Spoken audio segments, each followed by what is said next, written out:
तो एबे SBI bank आनिला तार ग्राहक मानक पई गोटे बहुत ही बड़ खुशी खबर। जदि आपणकर एसबीआई बैंक रे अकाउंट अछि तेबे एई वीडियोटी शेष पर्यंत देखंतु।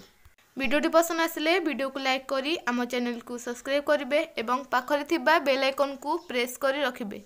देशर सर्वबृहत भारतीय स्टेट बैंक ऑफ इंडिया तार 48 कोटी रु अधिक ग्राहकों पई आनिछि गोटे बहुत ही बड़ खुशी खबर।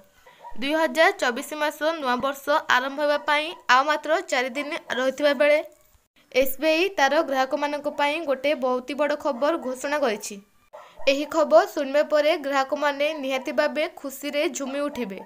सूचना मुताबक नवा वर्ष पूर्वरु एसबीआई स्थायी जमा बा एफडी रेट रे वृद्धि घोषणा करिछि। एही नुआ दर लागू हेबो बोली कुहा जाइछि।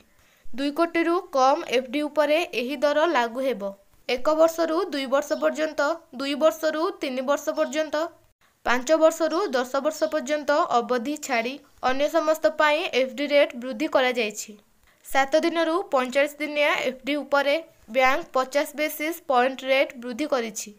सेहीपरि 46 दिन रु 179 दिन रु एफडी उपरे 50 बेसिस पॉइंट वृद्धि करिछि।